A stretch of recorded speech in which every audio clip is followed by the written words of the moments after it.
From the outside looking in, my life probably seemed picture-perfect. My name's Ryan, and I work remotely as a software engineer. Good pay, solid hours, and all the peace and quiet of suburbia. My wife, Madison, and I lived in a neat little house just outside of Columbus, Ohio. I had my routines: up early, quick workout, strong black coffee, then straight into code. I liked that rhythm. It kept things steady. And then there was Madison. God, she was everything you'd want in a partner. Smart, warm, beautiful in that effortlessly graceful kind of way. She was in the thick of her medical internship, pulling long shifts at the local clinic, always on the move, always exhausted, but she somehow still managed to make me feel like I mattered. She laughed at my dumb jokes, wrapped her arms around me when I had rough days, and looked at me like I was still the guy she fell for in college. But somewhere along the way, things started to shift. It wasn't anything dramatic at first. Just little things. Subtle stuff. The kind of things you'd miss if you weren't really paying attention. I remember one night, she said she was covering a shift for a colleague and would be home late. Normal enough. I kissed her goodbye and wished her luck. But when she came back, something was different. Her hair smelled like a perfume I didn't recognize. A flowery scent, sweet and kind of bold. Madison always used this soft lavender shampoo, barely noticeable. So I asked her, just offhand, trying something new? She blinked, hesitated just a second too long, and said she picked it up on sale. Smiled, brushed it off. I didn't push. I wanted to believe her. But it kept happening. Her nights out started becoming more frequent.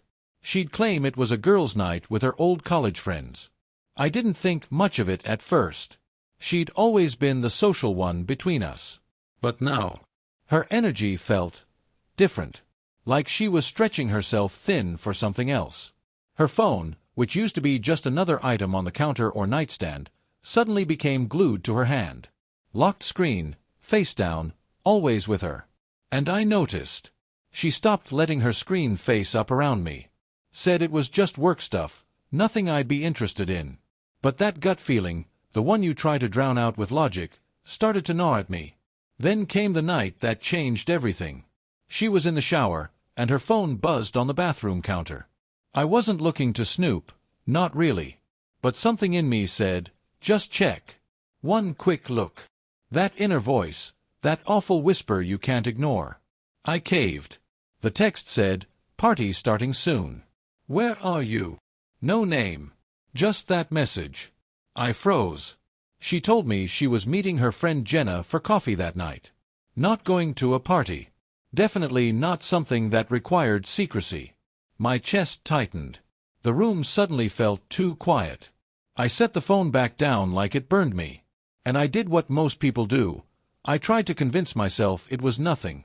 But it wasn't. It was in that moment I knew something had cracked. I just didn't know how deep the break really went yet. And that's when the idea began forming in the back of my mind.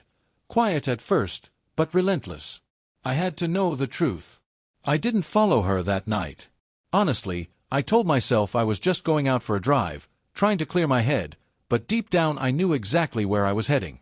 Madison had mentioned Jenna's place earlier that week in passing, so I figured, why not swing by?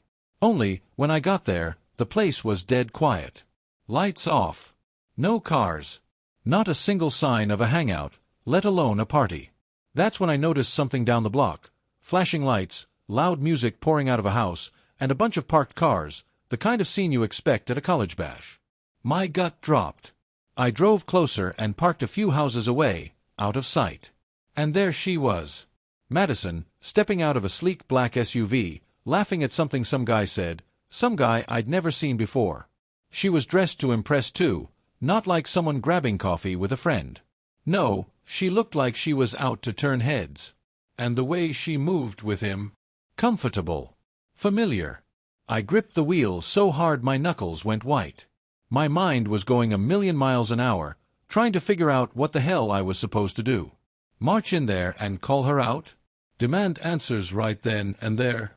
But I didn't. Because if I confronted her without solid proof, I knew how it would go. Madison was smart. She'd twist it. Make me sound crazy or insecure or paranoid. She'd cry, say it was innocent, say I misunderstood. And maybe a part of me, even then, still wanted to believe her. But another part of me had already started changing. I wasn't going to just roll over and be lied to. I wasn't going to let her gaslight me into thinking I imagined it all.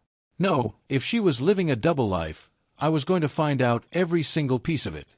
And when I did, when I finally had everything laid out in front of me, she wasn't going to see it coming. The next morning, I got up early. Earlier than usual. She stood beside me, still half asleep, and asked where I was off to. Work stuff, I told her with a smile. She didn't suspect a thing. But I wasn't diving into code that day. No. I spent hours on forums, reading up on apps and surveillance tools. Stuff I never thought I'd look into. Stuff I wasn't proud of, honestly. It made my stomach churn. But I needed clarity.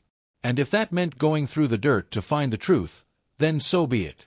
By early afternoon, I found what I was looking for, a high-end monitoring app. Something meant for parental control, supposedly, but I knew exactly how I was going to use it. It could track messages, calls, even real-time GPS silent. Invisible. Discreet. That evening, while Madison was in the shower, I took my chance. Her phone was right there on the bathroom counter, screen down, just like always. My heart pounded in my chest as I picked it up, but my hands didn't shake. I was past that. 10 seconds. That's all I needed. I installed the app, gave it all the permissions, and placed the phone back exactly where it had been. By the time she came out, wrapped in a towel, humming to herself like nothing was wrong, I was already in the living room pretending to scroll through emails. "You okay?" she asked playfully. "Just tired," I said with a grin that didn't reach my eyes. The app needed time to sync, and those first few hours were torture. I pretended like everything was normal. We had dinner. Watched an episode of some show she liked. But my thoughts were miles away. I kept waiting for that first notification. That first crack in the surface. And when it finally came, her name popped up. Madison. Text from someone named Jason Cole. Jason. I tapped it open. Last night was amazing. Can't wait to do it again. Winking emoji. ... I felt something in me break. I didn't recognize the name at first, but after digging a bit, searching through her old tagged photos on social media, I found him. Younger guy, athletic, classic party boy charm. The kind of dude who could charm his way into any situation with a smile and a couple of shots. It all started making sense. Their texts weren't explicit, but they didn't need to be. The tone said it all. Flirty. Familiar. Full of little inside jokes and references I had no part in. The kind of texts you only send someone you've got history with, or plans to make more. I could have confronted her then. I really could have. But that would have only scratched the surface. I needed more. I needed undeniable proof. I wasn't going to give her any room to twist this. So I waited. And as I watched the GPS update later that week, showing her heading not to Jenna's place like she claimed, but to some random residential address I'd never heard of, I ran a search. It was Jason's house. I whispered his name under my breath like a curse. She'd been there more than once. That was the moment everything became real. It wasn't just suspicion anymore. It wasn't just a gut feeling or a weird scent in her hair. She was cheating. And she was getting away with it. But not for much longer. After that night, after watching that little blue dot blink over Jason's house, I couldn't sleep. I lay there next to Madison, listening to the soft rhythm of her breathing while my mind ran in circles. The way she laughed at his texts, the way she lied straight to my face, the way she wrapped her arms around me at night like nothing was wrong, every bit of it twisted deeper into me. I stared at the ceiling for hours. Was this a one-time thing? Some wild fling that would burn out on its own? Or had this been going on for weeks? Maybe months? I didn't want to believe it.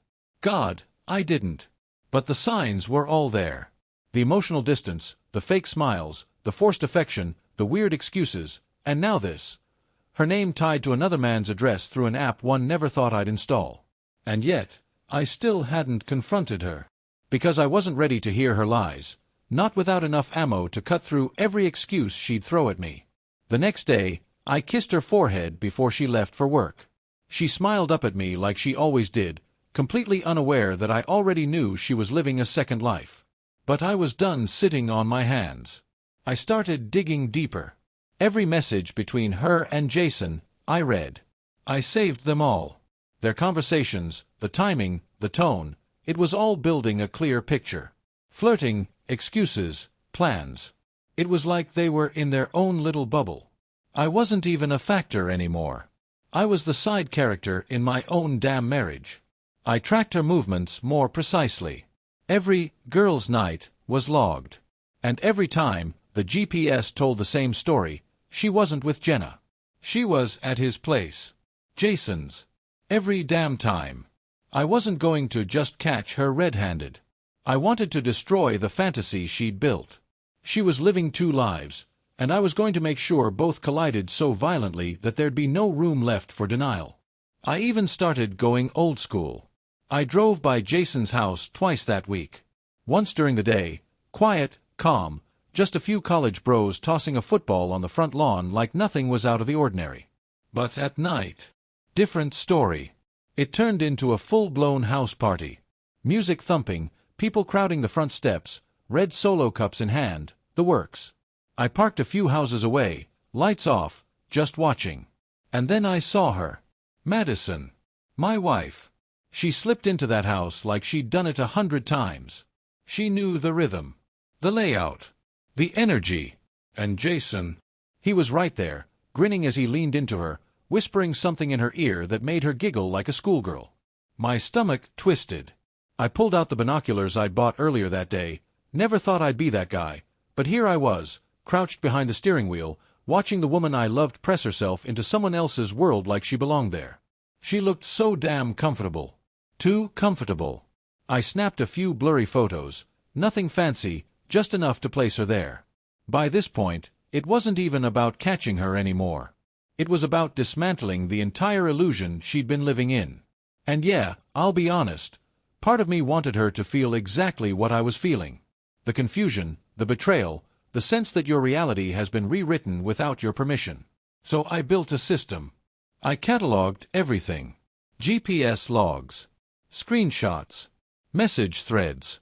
I even searched her social media again and found a few pictures she was tagged in, pictures I'd never seen. In them, she and Jason weren't touching, but the body language? It screamed connection. Her smile toward him was different. Like he lit up something in her that I hadn't seen in months. That hurt more than I expected. And I wasn't done yet.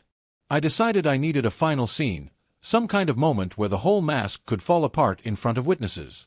A party. That's where people slip up the most. It's loud, chaotic, and no one watches what they say. And sure enough, Jason was planning another one of his infamous raigers that weekend. And I planned to be there. But not as Ryan, the heartbroken husband. As the guy who knew everything, and was about to show the world who Madison really was.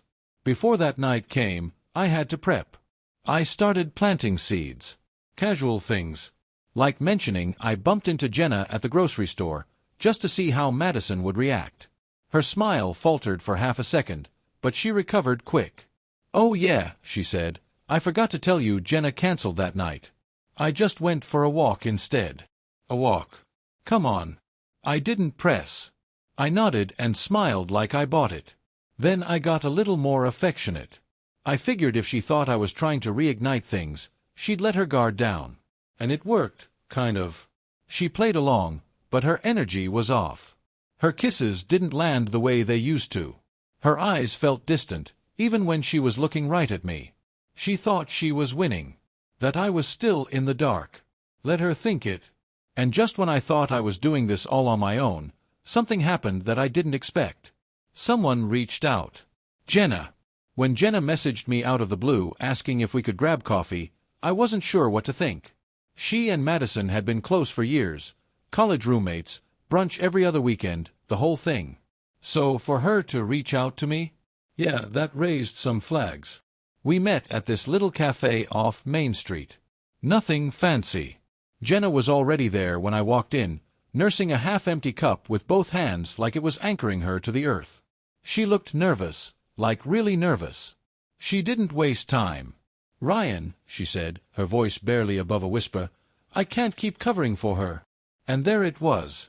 No dancing around it. No cryptic comments. Just the truth, laid bare. She hasn't been with me on those nights. Not once. She's been with him, Jason. My stomach turned, but I didn't flinch. I just nodded. I already knew. I just needed to hear it from someone else's mouth. "You already know, don't you?" she asked, eyes full of guilt. "Yeah," I said quietly. "I've known for a while now." She looked like she wanted to cry.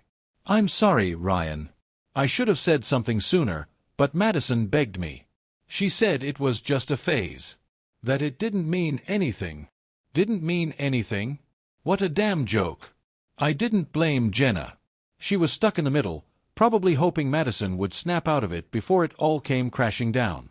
But that wasn't happening. Madison wasn't stopping. She was doubling down. "You did the right thing," I told Jenna as I stood up to leave. I meant it. That conversation solidified everything for me. My plan wasn't just a vague idea anymore. It was a full-blown blueprint. I had all the evidence. I had a witness. All I needed now was the stage. And that stage. It was coming up fast. Jason was throwing another party that Friday. Word was already spreading across social media, and Madison? She couldn't resist. She mentioned it casually like it was nothing. "Jenna and I are thinking about getting drinks Friday night. I might stay over at her place if it gets late." She looked me right in the eye when she said it. I smiled and nodded. Have fun. Inside, I was screaming. The rest of that week felt like slow motion. Madison was acting like everything was normal. Smiling. Laughing. Kissing me goodbye in the mornings and curling up beside me at night like we weren't standing on the edge of something massive. She had no idea I was already packing the dynamite. Every morning after she left for work, I reviewed everything. The texts. The call logs. Her location history. I even cleaned up the blurry photos I'd taken outside Jason's house. Used an app to sharpen them just enough to show her at the door, his hand on her back, their silhouettes framed by the porch light. But digital receipts weren't enough. So I called in backup. 2 of my friends, Mike and Derek, guys I trusted like brothers. I told them everything. Didn't hold back. They were shocked, yeah, but they had my back 100%. "You sure you want to do this?" Mike asked as we sat around my kitchen table, reviewing the timeline I'd built. "I'm not just doing this for me," I said. "I'm doing it so she can't lie her way out of it. Not anymore." We made a plan. Mike and Derek would head to the party separately, blend in, act like guests. Their job? Record everything. Madison. Jason. Anything that proved this wasn't just innocent fun. And me. I'd be the final act. Friday came faster than I expected. I didn't eat that day. Barely slept the night before. My nerves were fried, but underneath it all was this chilling sense of clarity. It was time. I threw on a plain t-shirt and jeans, something that wouldn't draw attention. Just another random face in a crowd of drunk college kids. I arrived early, parked a few blocks away, and walked in like I belonged there. The house was already buzzing, music pounding, drinks flowing, people laughing way too loud. I slipped in and scanned the crowd. And there she was. Madison. Leaning against the kitchen island with a drink in hand, smiling that same smile she used to give me, but this time it was aimed at him. Jason had his hand on the small of her back. Their bodies were close, too close. She looked up at him with that soft, admiring gaze, the kind you only give to someone you're completely comfortable with. Someone you feel safe lying next to. They looked like a couple. And it made me sick. I hung back in the corner, unseen. Watching. Waiting. A few minutes later, my phone buzzed. It was Mike. "Got everything. You ready?" I texted back. "Let's do it." The air in that house shifted the moment I walked over to the living room and saw the big flat screen mounted on the wall. My pulse started racing, not out of nerves, but from pure, calculated anticipation. I spotted the media hub tucked in a cabinet under the TV. Just like I expected. I slipped the USB into the port, keeping my movements quick and calm. Then I pulled out my phone, launched the app I'd prepped earlier, and tapped the signal. The music cut off mid-beat. People looked around, confused. A few groans, some laughter, until the TV lit up. At first, it looked like a basic photo slideshow. Random snapshots of Madison, smiling at some bar, her arm around Jason at what looked like a house party, blurry but recognizable. A few heads started turning toward her. Then came the texts. Jason, can't wait to see you again. You're addictive. Madison, I'll make up something. He won't question it. The crowd started murmuring. Louder. More confused. Some shocked. Madison froze. The color drained from her face so fast it was like someone had flipped a switch. She looked at the screen, then at Jason, then at the room. And then came the video clips. Footage.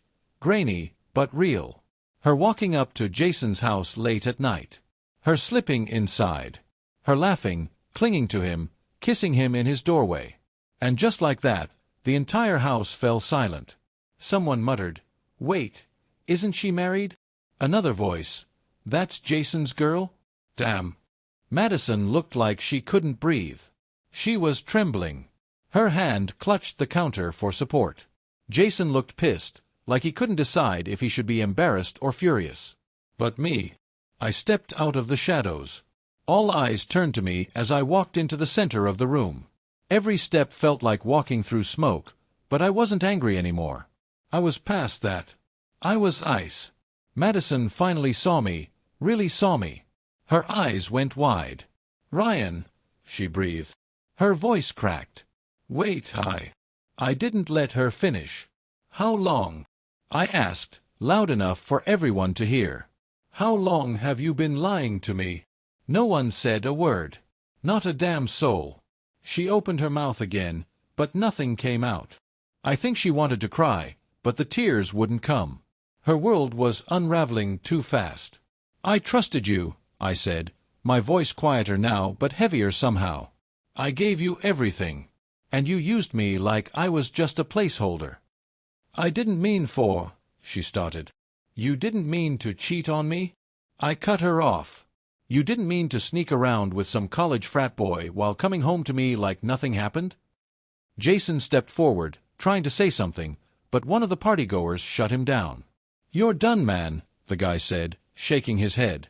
Others were already pulling out their phones, texting, recording, whispering. The fallout was immediate. The party atmosphere? Gone. People were backing away, uncomfortable, watching Madison like she was some kind of cautionary tale. Like they were witnessing a slow-motion car crash they couldn't stop staring at. I didn't scream. I didn't throw anything. I just looked her in the eyes one last time. "We're done," I said. "You made your choice. Now live with it." And with that, I turned and walked out the door. Her voice called after me, broken and desperate. But I didn't stop. I walked through that crowd with my head high, while behind me, her world burned down in real time. That night, I didn't go home. Not to our home, anyway. I drove around the city for a while, windows down, letting the cold air numb everything. My phone was blowing up, texts from people who'd been at the party, messages from Madison, calls I didn't even bother to check. I wasn't interested in hearing her spin some version of the truth. Not anymore. By the time I parked at my buddy Mike's place, everything just felt still. It was done. The truth was out. No more second-guessing. No more wondering if I was imagining things.